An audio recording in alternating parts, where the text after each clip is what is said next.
Welcome back to Light Talk, where everyone can be themselves and tell their own unique paranormal and supernatural stories or their experiences with a safe and supportive community.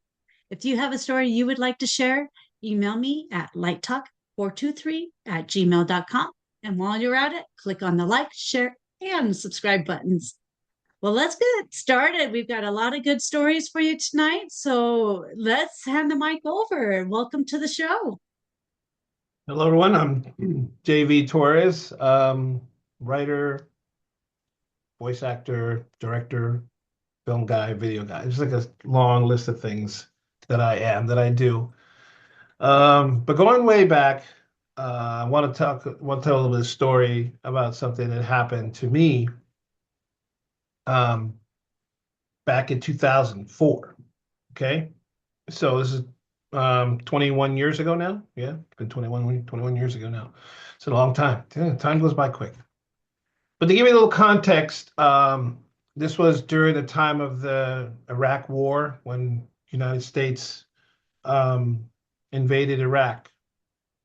My nephew, his name is Steve, he enlisted in the Marines. Now, to even going a little bit further back, the reason why he became a Marine was he was a boxer, an amateur boxer, Golden Glove boxer, and he felt like he was still in need of that little extra nudge of strength and whatnot. And he joined the Marines to find that warrior spirit in him, that warrior instinct or whatever he felt he lacked in order to be a better boxer. This is what motivated him to get into the Marines. So he became and that's not easy from what I understand to become a Marine. He became a Marine and he was deployed to Iraq. Now, if you're familiar with that part of American history, there was a very famous attack that took place, and it was the battle called the Battle of Fallujah. If you ever want to look it up on Google, and there's stories and YouTube and whatnot, and there's also web pages that talk about in detail that particular battle. Well, my nephew Steve was in that battle, and he didn't need to be. He had already completed some of his service and returned home prior to that famous battle. He came home. We all welcomed him home. He had a girlfriend, a very serious girlfriend. He was talking about getting married and all these things. But something I remember distinctly was July 4th celebration that we were having at my mother's house, and everyone was there, and they were letting off fireworks. And I think something triggered in him with the fireworks, and he behaved in ways that it's hard to describe. But to make a long story short, as far as that's concerned, he came back and told his parents, my brother, he told his friends, and he told his girlfriend that he needed to go back to Iraq because when he came, the guilt of leaving his comrades, his friends, his platoon or whatever, it was eating him up inside. He needed to go back and be with his group of, his troop or whatnot. I don't know what they call them, but um, he made a very difficult decision that broke everyone's heart because we were glad that he had survived to begin with and he had come home and he was talking about going back, and his girlfriend was like, wait a minute, we're planning a marriage, we're planning a life together. And his parents were like, yeah, you just came back, you're home. Now you can, pursue that boxing dream that you have. You got that killer instinct that you were seeking. Well, none of that really made any difference. He had already decided that he was going to return to Iraq, and he re-enlisted himself and volunteered himself to go back. And he went back. And he was part of that group that fought at the Battle of Fallujah. And I don't know exactly what happened. But he had he had the armor, but there are obviously weak parts or there are exposed parts of the armor along the sides, I think, was what I learned later was that he had been shot in the he had come up along that part of the where the armor where the part of the flesh was actually exposed and the bullet went in and hit his heart or something and he died, you know. So when we learned about his passing, it's one of those moments where, like you see in the movies, when the people from the military come to your house and they knock on your door. It was one of those situations, and of course, it was an extremely emotional part that the family had to experience. We had never really experienced a death like that. We had all been so close and cohesive, and nobody had really died until Steve died, and then like it really impacted the family in such a way that it was hard for us to deal with. It was extreme. He was a young man, you know. He had his whole life ahead of him. He was a well-liked man. He was a very good person, good, kind soul. He was the kind of guy that would carry your groceries if he saw you taking groceries out of the car. You know, he'd walk your dog for you. He was that kind of guy. He was, even though he was a boxer, and I think maybe that's why he sought to find that killer instinct in the Marines because he was such a good guy that he wasn't naturally that way. He was actually a very kind soul. And so whatever the case may be, whatever was his mindset, he decided that that was the path that he was going to take, and that's what he took. And ultimately, he paid with his life. So they brought the body back. They gave him the whole military funeral. It was extremely sad. My mother was very, very sad. The entire family was just, we were just so sad. Everybody was. I had a business at the time and, I had clientele that was calling me and I'm like, listen, I have a personal matter to attend to. And they just didn't want to hear it. They're like, you promised everything to be ready by today. And I'm like, and I'm trying to console my mother and my brother and the family. And I also have business and clients to take care of. And I was caught in the middle of that. But I made the right choice and I decided, to help my family and be there for them. But yeah, it was that whole funeral was just, it was extremely gut wrenching, you know? Anyway, so a couple of days go by. At the time, I was living with my cousin. We had decided we were going to room together in this house that we rented in our hometown. It's a nice little house. It's in a nice gated community there in South Florida. And for whatever reasons, I remember leaving the office from where my job was at, a business partner at the time, and I drove home, and my cousin was not home. Right, there was nobody at the house when I got home. The lights were all out, and I could, driving in pulling in, I could see that the lights were out, so I knew my cousin wasn't home.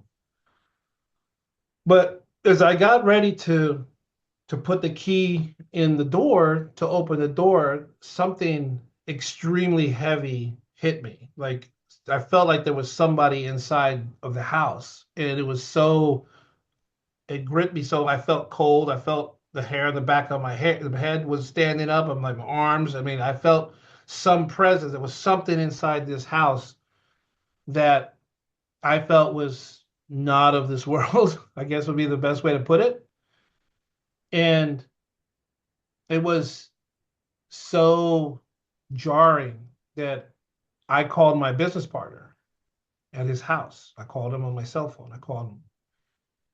It's the early days of cell phones, Dana. So this was probably a flip phone or something. Who knows? And he was in the middle of eating dinner with his family, and I'm like, "Listen, Brian, I know this is gonna sound crazy, but I can't go inside my house." And he's like, "Why? Like, do you have did you lose your key or something?" I'm like, "No, no, no. That there's only you would understand." My friend Brian at the time, my old business partner, very spiritual man. I used to call him the guru, because he was very Jesus figure like, you know. He was I could talk spiritual things with him. He was not judgmental in that regard. And I knew that if there was something that was happening on a spiritual level, that I could call him and only him. And I called him, and he was in the middle of dinner. I remember it very distinctly. I was like, listen, if you've ever trusted me at any point in your life with me as a friend, trust me when I tell you right now, you need to come over to my house right now. He's like, he goes, can't this wait till like tomorrow? I'm like, can't this wait till like, no, no. I said, listen, you cannot. I don't care what you're doing. He's like, I'm eating dinner with my family. I'm like, well, finish chewing what you're chewing. Tell your wife that you'll be back in a little while and get in the car and come to my house immediately. And he could tell by the tone of my voice that I was dead serious. Like, this was not a joke. This is nothing to be messing with. And reluctantly, he agreed. He said, okay, fine. If I trust you. If you feel like this is something emergency, then I will do that. And within maybe 20 minutes, 30 minutes at the most, I think he was pulling into my driveway. And it's starting to get heavy now, man. I can feel it. He comes up, he gets out of the car, and he's like, what's going on? I said, there's something in my house. He goes, what do you mean there's something in your house? I'm like, I don't know, but there's something inside of my house, and I'm not going in there by myself. He's like, okay, well, we'll go in together. Let's find out what's going on. I said, let's go. So I open the door. He comes in, he follows me in. I turn on the lights in the kitchen. It's dead silent. He's like, what do you want to do? I said, let's go upstairs. So we go upstairs to my cousin's room was empty because he was not home. So we go into my room. And I said, it's in here. Here it is. It's in here in my room. He goes, in your room. I said, yes, it's in here. So we're standing there in my room, and I said, I feel like there's somebody in here with us. There's somebody here. He goes, well, we're gonna have to meditate. We're gonna have to sit down, and we're gonna have to meditate and figure out what is here, who is here. And so, like I said, my friend Brian is way more spiritual than me. So if there was anyone who was going to make any sense of this, it was going to be him. And at some point during this meditation, he says, I got it. I'm like, what? He's like, it's your nephew. Your nephew is here. I said, my nephew is here? He's like, yeah, he's here. He's sad. He doesn't know what to do. And I couldn't keep in the tears. I couldn't even talk. I was so emotional. I'm like, why is he here? Like, of all places, why is he here in my house? And he said, my friend said, let's ask him. So I said, well, okay, well, let's ask him. And he's like, well, ask him. I'm like, why are you here? Why are you here to see me? And he says, well, my friend says, he says that you're the only one that would understand. You're the only one that would be able to communicate this to the family in such a way. You're the only one who will be able to tell my father and my mother, right? And I'm like, this is too heavy. I can't, like, this can't be real. And he's like, it's absolutely real. You know it's real. This is why we're here. So he goes, you need to tell your cousin, you need to tell your nephew, you need to tell him what he needs to hear. He says, well, I don't know what that is. He goes, well, think about it. You're his uncle. He's here to ask you what to do. That's why he's here. He needs to know what to do. And I thought for a minute, and I was crying. And it dawned on me. I said, you need to go to the other side. I said, what you need to do, Steve, is you need to cross over to the other side. Your time here is done. If you came here trying to find peace, I can assure you of a number of things. I can assure you that your family is very proud of you. I can assure you that your country is proud of you, that you sacrificed yourself for your country. I can assure you that your parents will miss you dearly for the rest of their lives, but you need to cross over. Your time here has finished. Don't worry about what will be said to your parents or to anyone else in the family or even to your girlfriend. You leave that up to me. I will take care, I will do that for you. But you need to cross to the other side. You can't be here anymore. And the moment was so powerful that even I think even my friend Brian was crying. I really do. I know I was in tears the whole time. I'm literally like vibrato my voice because of the emotion that was so. Even right now, as I'm telling you this, it's so incredibly powerful that he would come to see me of all people, you know. And I think it's because you know we we had a good bond. You know, he trusted me. He knew that I was good to him, and he was good to me, and it was reciprocated. And he respected me, and I respected him. But more possibly even because like I would understand. Like I think he came looking for some guidance. I really do. I gave him what he needed, and just like that, he was gone. And it was like this heavy feeling in the room was lifted. It was gone. Like my friend and I are looking at each other in the room, and we're like, I think he's gone. He's like, yeah, he left. He's gone. He's not here anymore. I don't feel it anymore. It was gone. Like I could breathe, you know. The room was clear, and it was he came and got what he needed, and then he left. He went to the other side, whatever that is. And so, as you can imagine, processing this was very, very difficult for me. Speaking about it was like my friend and I just like, look, we can't tell anybody anything about what just happened. He's like, I'm not gonna tell nobody. I said, I know who I need to tell. I know what I need to do, but you and I, we're not gonna discuss this anymore. And actually, him and I have only mentioned it a few times in passing, but we have not discussed this. So for me to come onto your show and tell you this story is, I think,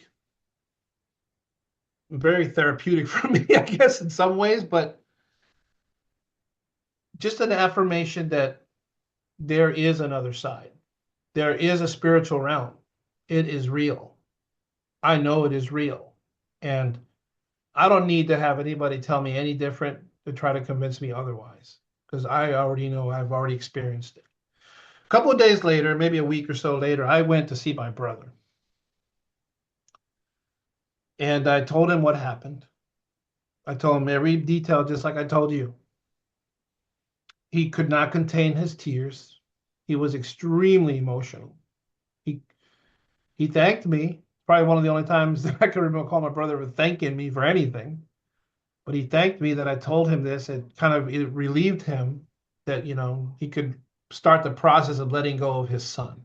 It was a very, very deeply, deeply hurtful time for him.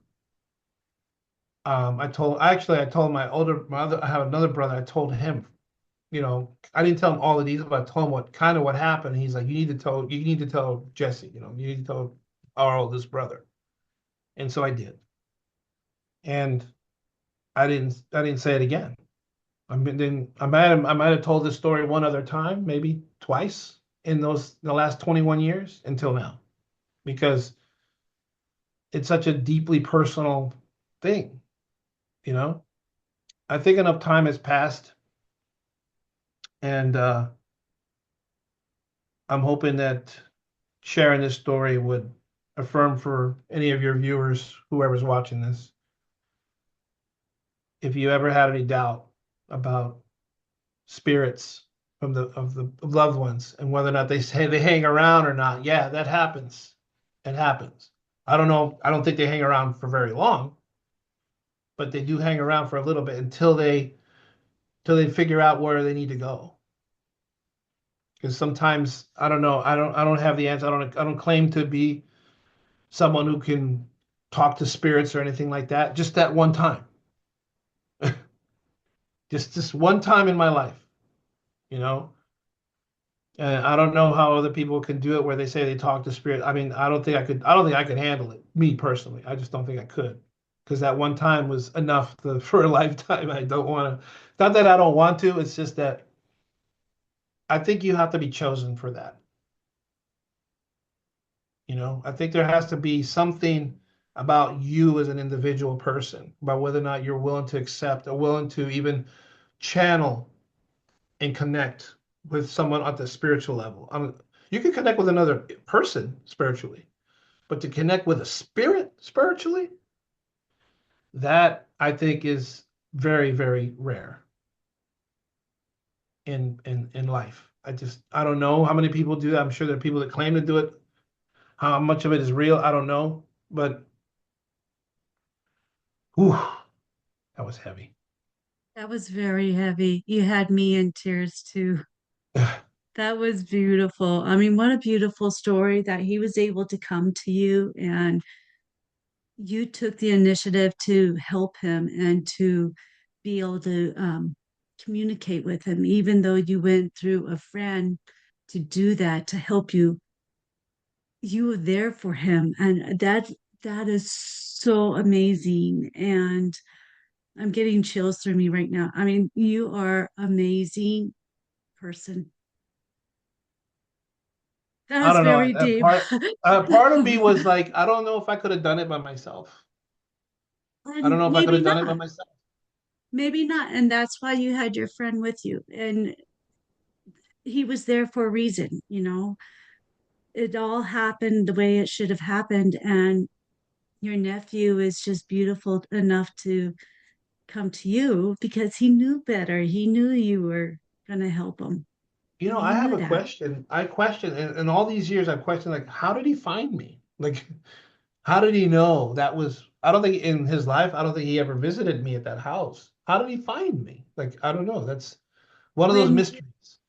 when you pass over like that, your spirit is everywhere. You Hmm. know where everyone is. You know he was following you all this time. He's probably with you right now. He's probably with all of his family right now as we speak here. Um, my sister recently, just in the last few days, connected with a psychic, and he was saying that our mom passed away 2 years ago, just last Saturday, and she's always poking in on us. I guess she spies on us. Yeah. So she's everywhere. So your nephew is the same way. I mean, he's everywhere. He's visiting his whole family. He's watching all of you. He's right behind you. He's being that wonderful man that he was as a living person. He's with you. He knows everything. And it's kind of scary enough. But yeah, I Yeah. mean, I mean, he's, there's things I wish he wouldn't yeah. see me do. Oh, well, you can always ask him, okay, this is private time. Yeah. Okay, Can you like you not need to come in not here? be here. Yeah, I always want, Yeah. but I know like I haven't felt that with my mother, and I really sometimes would like that, I think. I don't know.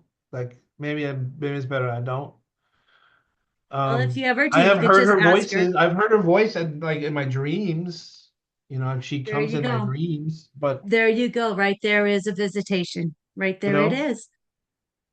so Yeah. yeah, my mother was a very big, very huge part of my life, as many people have with their mothers. Yeah. It's interesting. I'm looking at your background and it looks like Florida, but it's not Florida because I see there's a hill. Florida is Yes, very flat. it's not Florida. It is I believe this one here is St. Lucia. Okay. Yeah, I was gonna say it has to be like an island or something Mm-hmm. because it's too rocky that you see upward Mm-hmm. incline and there's just no way. Where I come from, it's flat. It's like, Yeah. Yeah. I believe this one here is St. Lucia. yeah, that's pretty. Yeah, it was pretty. It was very pretty. Um, all my backgrounds, I think I've told this with my audience before, all my backgrounds are pictures I have taken personally. Mhm. And as we're speaking of my mom, all the shirts and everything I wear is they're all were my mom's. And when I Really? started, yes, so when I started the podcast, a mom had just passed away, and so we're looking through all of her clothes, her like whole store of clothes. She liked And to buy I'm like, clothes. she had a ton of clothes. I was like, we could have, I don't know, we could tons. And my sister's like, oh, you need this for the podcast. You should take this for the podcast, this and this and this. So Oh I have, wow. It's I it's have, good that you were like the same size. You could wear like the same clothes. yeah, yeah. So I have all of my shirts are the ones from her, and my backgrounds are pictures I've taken personally. So that's Lovely. kind of a It's a nice shot. little It's a thing nice that I picture. do. Thank you. Yeah. Appreciate that. Appreciate that. So Yeah. I'm So, open for any questions you might have if you want to if you want to just like if there's any curiosity of any part of that story. oh, I think it was just beautiful. I mean, I think it's wonderful. If you ever wanted to talk to him again, just call upon him because I think he'll come to you as soon as you ask for him. Oof. I don't know, that's deep. That's deep. Oof. It's not that I'm afraid or anything like that. It's just No, that um some things just the just don't need to connection. be. Some things just don't need to be, you know. Yeah. So No. No, that yeah. was pretty tough story. It really hit me hard too. And my brother was in the military too, and he was in oh, I forget which one, but he was in one of the wars too. And Mhm. he it's hard because you don't know what's going to happen, or I mean, he's out of the military now, but I've got a lot of family that was in military, and I have a niece that's in military right now, and you just don't Yeah, know when something's going to break out. my brother's wife recently passed away. And she Oh. was in the military. She was Mhm. a, you know, when I spoke to him, when I found out about her passing, I called him just to see how he was doing, like, hey, how you holding up? And he was telling me all these things about her, and it's like the things that she did when she was in the service. I'm like, Mhm. she was like a real patriot, she served her country. And so like he was talking with the people from the military to give her those military honors. That was her dying wish to, they have I don't know what they call it when they do the Oh, rifles, the the, 10 gun salute or something. yeah, or something like Yeah. that. So that was Mhm. her wish, and he managed to get that for her. And he's Nice. down in Florida right now, getting putting together the funeral this week. So Oh, that was really recent. yeah, yeah, I know. Hey. He left this weekend. They moved her because they were living in Alabama. And so they were transferring the body from Alabama to South Florida to do the burial there. So he's there Wow. now as we speak. I expect that that funeral will take place before the end of the week. Yeah. Mm. Well, God bless you all. Yeah, it's With funny that we're talking about that, but I wasn't that close. I mean, I liked the woman. She was a nice lady. I have nothing negative to say about her. I just wasn't very close to her, you know. Yeah. So, Yeah. And that happens. That happens. mhm. She did send me Well, a Christmas card very recent this past Christmas, so it was like it kind of hit me like, oh my God, she just sent me a Christmas card, yeah. and then like a month later, a month two later, she was gone. Yeah. Yeah. And that's kind of weird because, everyone takes death differently, or passings differently. Like with my mom, I've yet to cry for her, which just seems kind of weird, but it was the one to tell her like 2 weeks prior because she had diabetes, Mhm.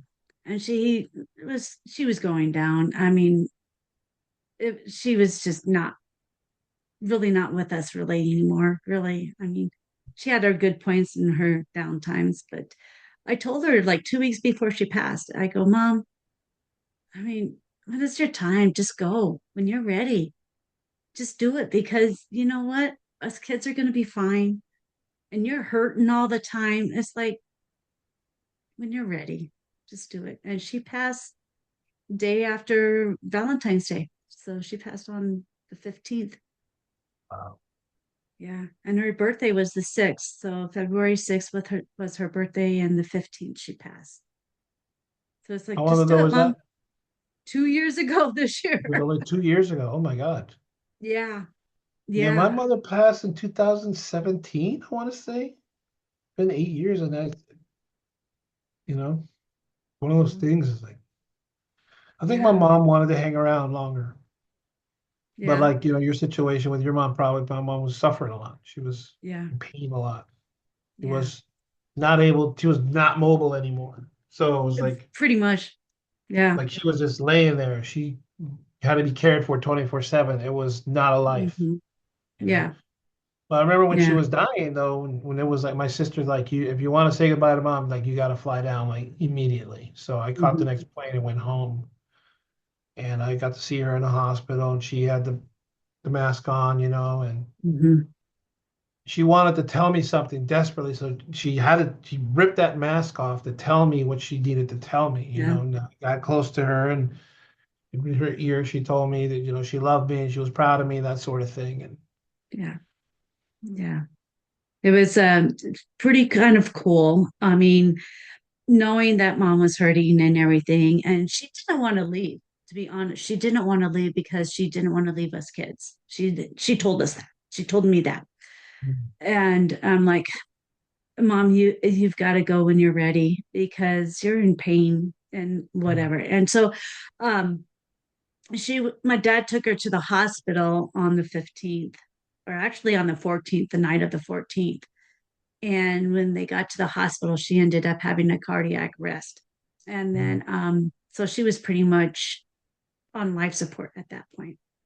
So most of us kids were able to get together and everything. And my brother ended up being in the room when they took her off life support. And this goes along with your story. He's standing there, and when they took it off, he had this inclination to look up in the corner of the room. And when he did, he, okay, I'm going to actually start choking up here. First Uh, time.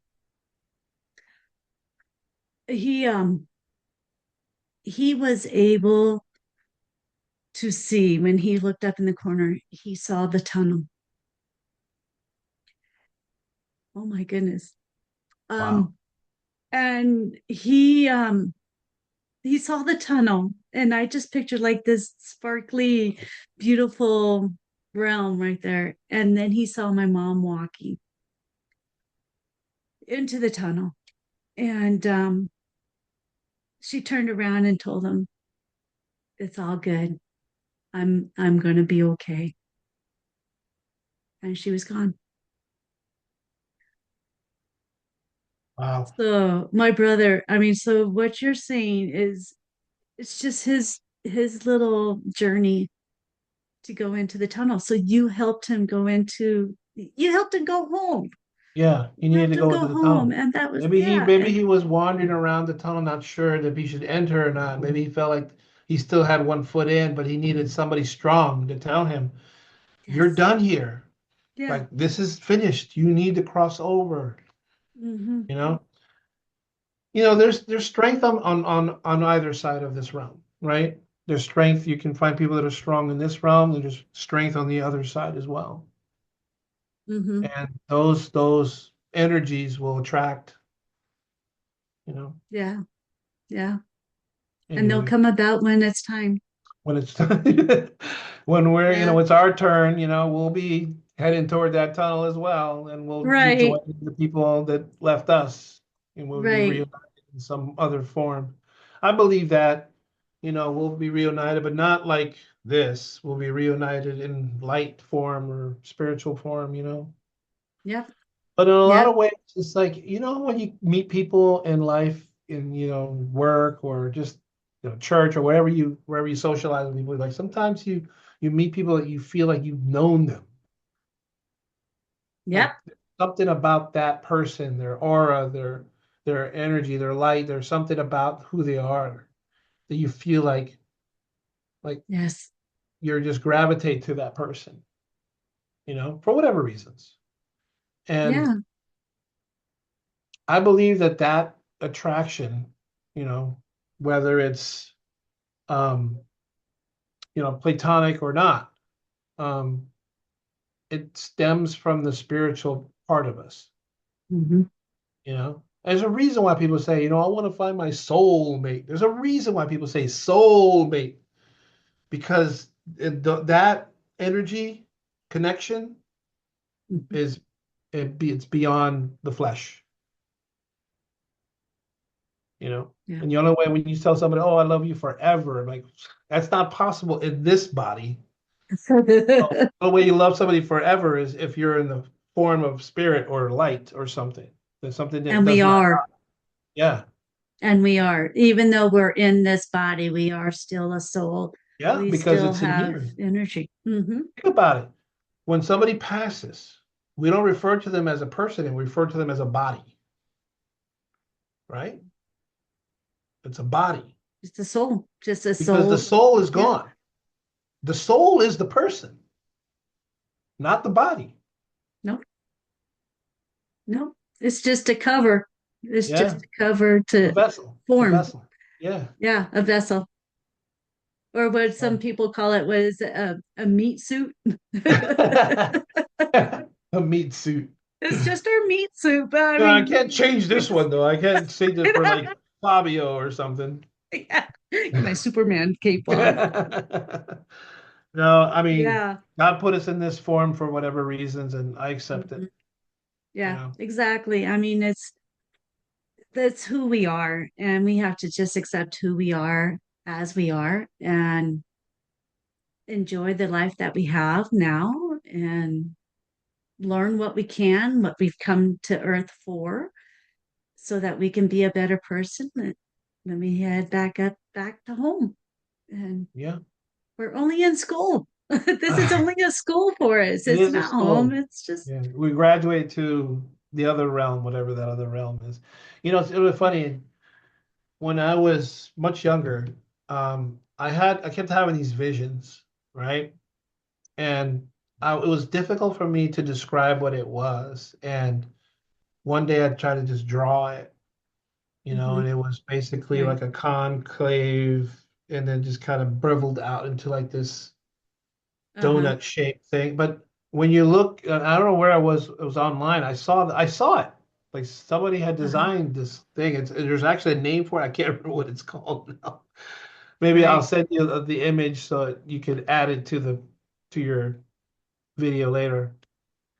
But that was what I had in my head. So this is not like a new thing. This is an ancient thing. Like I think throughout the history of man, that this is a connection between us and these symbols or these forms, Hmm. whatever they are. I think it has to do with the spiritual realm. I do. Oh I yeah. don't think Oh that it's yeah. coincidental. I don't think it's random that people come up with these designs or they come up with these shapes. I think they're all connected to the spiritual world. I really do. I think so too. I think so too. I mean, even spirit has been on this earth longer than we have, and since the beginning of earth, and they've been on whatever planet wherever they're at longer than earth has been here. So I mean, I think the spirit's been here for so long. I mean, it's the beginning and the end. I mean, there is Yeah, no beginning and there is no end. And it's a so, circle, right? Like, where's the beginning? Where does it end? right, exactly. So I So, I think mean, everything for purpose. I remember one time my son when he was younger, he asked me something about time and all this stuff. He was curious about these things, right? Hmm. And the analogy that I use with this, and I'll share this with you. And I remember distinctly, we had parked in the back of the house, and there were, like in the alley, there's like the telephone lines, right? And so like there's these birds sitting on this wire, right? This telephone line. And I looked up, I said, look at that bird right there. He's like, yeah. I said, it's perched on this wire, right? He's like, yeah. I see the bird is just singing and looking around, and he's resting his little talons on this wire. He has no idea this wire that is underneath its feet, right? Doesn't know that there's information traveling on it or electricity. No idea where it came from, no idea where it's going. He is incapable of understanding. He is just perched because he's a bird, right? And he's like, Okay. yeah, Dad, like, what's the point? I'm like, there are things that human beings just cannot understand. We're not built to understand it. There's a certain limitation to what we can understand. Don't get me wrong, that bird is up there perched. He's looking around. He's looking for a bug or something, right? He's got his purpose. That's his Uh-huh. purpose. He's got this incredible ability. He can flap its wings and fly. That's an incredible thing. Right. But the price that the Right. bird pays for that is he cannot understand what he's perched on. And I And said, he might, he might, maybe a little he bit, but might. I mean, we'll have to find out if we can communicate with a bird, right? But the point is, like, I think it was Tesla thought he could speak to pigeons, but that's another story. I think he fell in love with one, I think. Um, Humans have a capacity, right? Mhm. Because if we could understand anything, if we could understand everything, we'd be a god, and that's not possible. Right. So we cannot understand everything. There's a finite limit to what we can understand. And I Right. think trying to figure out the spiritual realm and how we engage in it, how we exist with it, is like trying to teach calculus to a bird.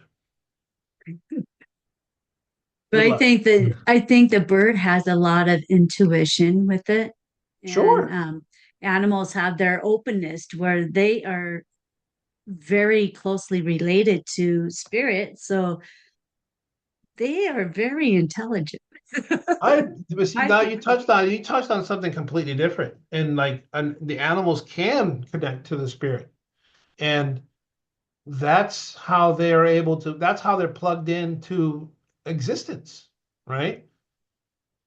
I don't think that the bird or the bear or the hawk is questioning it. Maybe, like, if you get where I'm going with this, it's like Yeah, I get it now. I'm with they're you. not going to try to take their little beak and peck a formula on the cave wall. They're not going to do that. Right. You know, Right. humans want to do Gotcha. stuff like that, Yeah. but birds are not going to want Yeah. to do because they know. But first of all, what would be the point of that? Right. I think, I was talking to some friend of mine about ancient writings and stuff because, I'm a linguist. I've studied linguistics and I'm a language guy. And we're talking about hieroglyphics and all these drawings that people have on stone. He's like, why would they chisel this into stone? I was like, because, dude, if you were to write something on a piece of paper, you think it's going to be around 2,000 years ago? I mean, look at the papyrus that they find. It's like, it's basically deteriorating. Yeah. They chiseled it into stone because they wanted it to last forever, Forever. not because they didn't have paper. They knew that the paper would dissolve, the paper would be gone in however much time. There's something in that writing that they wish to leave behind for the people that are standing there, like now, that are looking at it going, gee, Bob, what do you think they're trying to say?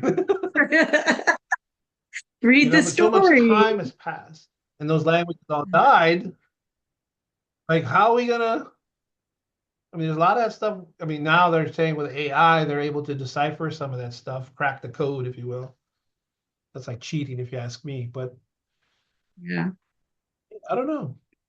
Yeah. AI exists for a reason too, right? Everything is for a reason. And yeah, it's pretty incredible how that, Yeah. yeah, So how it all I think works this is a together. very, I think this was a great conversation. I'm glad you allowed me to share my story on your platform, Absolutely. and for you sharing your story about your mother. Um, those are very delicate, private things that we decide to share with however many people watch this. I know I think maybe people in my family will probably watch it just because I tell the story of, and I don't think I've ever told any of them. So they might be curious to know what happened, like the details of what happened. Yeah, But outside of that, like, this was personal for me. I thank yeah, you for allowing me to share it with you. absolutely. This is for everybody to, I mean, some stories may not be as delicate as this one, but this is very delicate and everybody has their senses. I mean, this is something you haven't talked about. So yes, it's going to be delicate. And it is what it is. And you have a fantastic story of helping your nephew. And what a way to tell the story. I mean, it was beautifully said, beautifully said. And I can't thank you enough to be able to tell it on my show. I was just, Yeah. that's wonderful. I appreciate you being open like that. And that's how you're going to heal too, is Sure, to be I able to already feel talk. better. I feel better having shared that with you. Like I feel like that was inside for a while. Um, but also I think I owe it to members of my family who I just don't really talk to that much, in hopes that they'll, and it's almost like I was telling it to them. I didn't like prepare for this. Like I said it in my mind that when I talk to you, that this was going to be purely authentic, that there was going to be no prep for it. This is coming straight from the heart, so that it's all feels genuine because it is.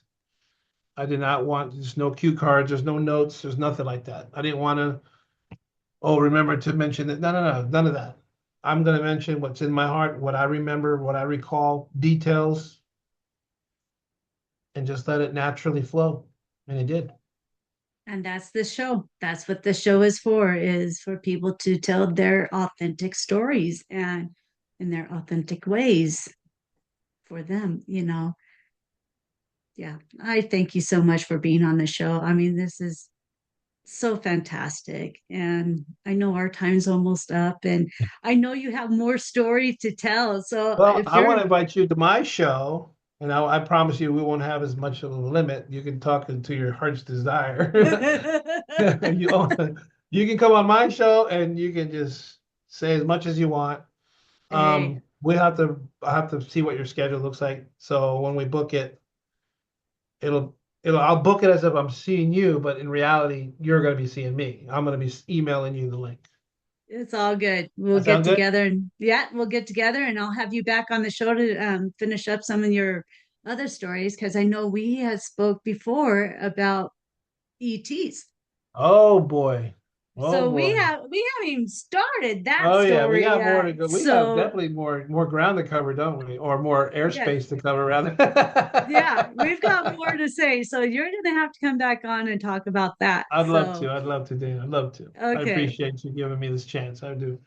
absolutely. Anytime. Anytime. Well, we'll go ahead and kind of close this up at this Wrap this point. up. But Yep. yeah. So, anybody else out there that has unique stories that you would like to share and tell it in your authentic ways? And feel free to email me at lighttalk423@gmail.com. And while you're at it, click on the like, share, and subscribe buttons, and we will get you on the show. And we will talk with everybody next time. Thank you so much for being with me, JB. And we will talk to everyone else later. Bye. Bye. See ya.